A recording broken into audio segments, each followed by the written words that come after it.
Assalamualaikum warahmatullahi wabarakatuh. Apa kabar kalian? Semoga kalian baik-baik saja dan tetap diberikan kesehatan oleh Allah Subhanahu wa taala. Bantu channel kami dengan cara subscribe dan tekan tombol lonceng kalian. Terima kasih. Semoga kisah ini bermanfaat.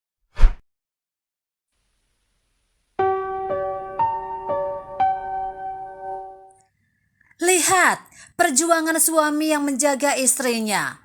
Lihatlah apa yang dilakukannya akan membuatmu terkejut. Dikutip dari media Islam.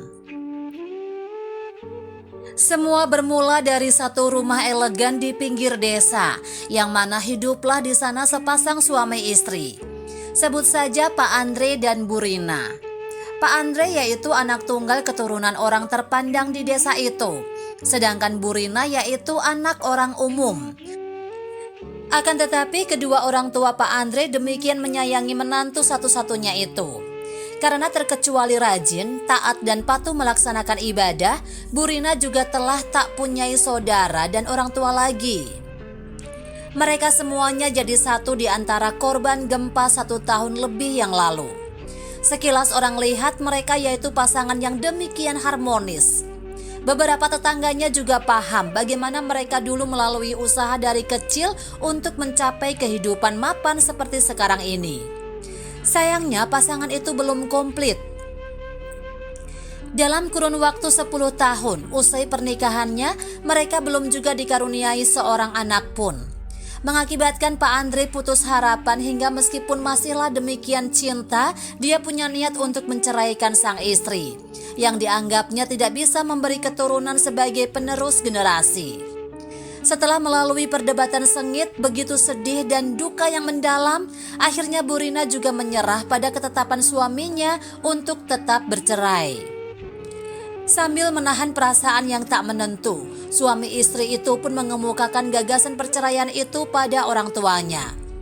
Orang tuanya juga menentang keras, demikian tak sepakat. Namun nampaknya ketentuan Pak Andre sudah bulat. Dia tetaplah akan menceraikan Bu Rina. Sesudah berdebat cukup lama dan alot, pada akhirnya dengan berat hati kedua orang tua itu menyepakati perceraian itu dengan satu syarat, yaitu agar perceraian itu juga diadakan dalam sebuah pesta yang sama besar seperti besarnya pesta saat mereka menikah dulu. Karena tidak mau mengecewakan kedua orang tuanya, jadi kriteria itu juga disetujui. Sekian hari lantas pesta diadakan. Saya berani sumpah bila itu yakni satu pesta yang begitu tidak membahagiakan untuk siapapun yang ada.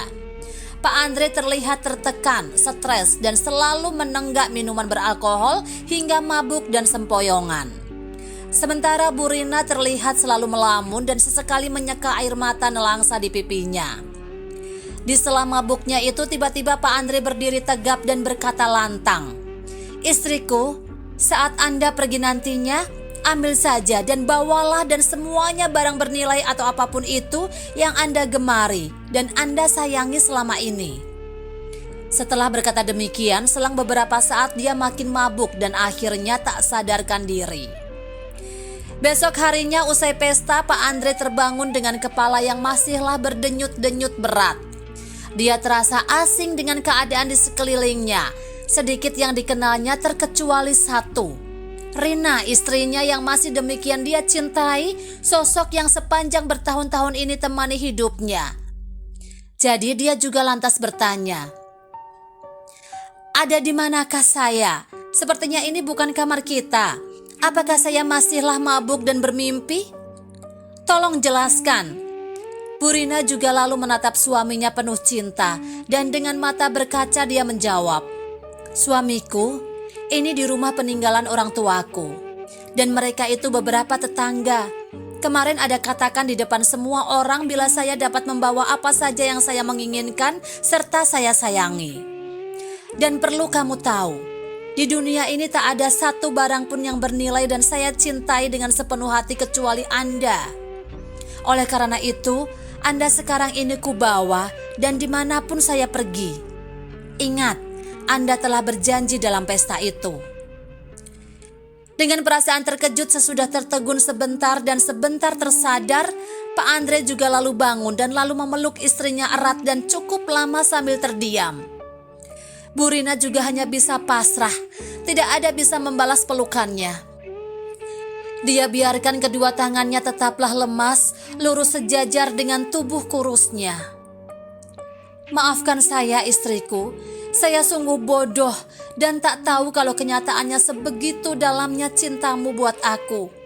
Hingga walaupun saya sudah menyakitimu dan punya niat menceraikanmu sekalipun, Anda masih tetap menginginkan membawa dan diriku bersamamu dalam keadaan apapun. Kedua suami istri itu pun pada akhirnya ikhlas berpelukan dan sama-sama bertangisan melampiaskan penyesalannya masing-masing. Mereka akhirnya mengikat janji lagi berdua untuk tetaplah saling menyukai sampai ajal memisahkannya. Yup, till death do apart. Subhanallah. Nah, tahukah kalian apa yang dapat kita pelajari dari cerita tersebut? Apabila menurut Kang Sugeng sih begini, maksud utama dari satu pernikahan itu tidak cuma untuk membuahkan keturunan. Walau disadari memperoleh buah hati itu yaitu idaman tiap-tiap pasangan suami istri. Namun sesungguhnya masih banyak hal-hal lain yang juga perlu diselami dalam hidup berumah tangga. Untuk itu rasa-rasanya kita butuh beri kesegaran kembali maksud kita dalam menikah, yakni peneguhan janji sepasang suami istri untuk sama-sama menyukai, sama-sama melindungi baik dalam keadaan suka maupun duka. Lewat kesadaran itu, apapun kondisi rumah tangga yang kita lakoni akan dapatkan satu solusi. Sebab setiap sistem temukan jalan keluar dengan berlandaskan kasih sayang waktu hadapi satu masalah. Sebenarnya yaitu salah satu kunci keharmonisan rumah tangga kita. Harta dalam rumah tangga itu tidaklah ada dari banyak tumpukan materi yang dipunyai, tetapi dari kasih sayang, rasa cinta pasangan suami istri yang ada dalam keluarga itu. Jadi jaga harta keluarga yang begitu berharga itu.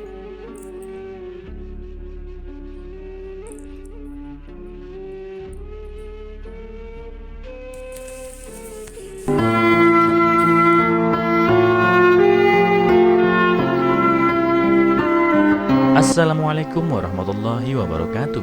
Apa kabar kalian? Semoga kalian baik-baik saja dan tetap diberikan kesehatan oleh Allah Subhanahu wa taala. Bantu channel kami dengan cara subscribe dan tekan tombol lonceng kalian. Terima kasih. Semoga kisah ini bermanfaat.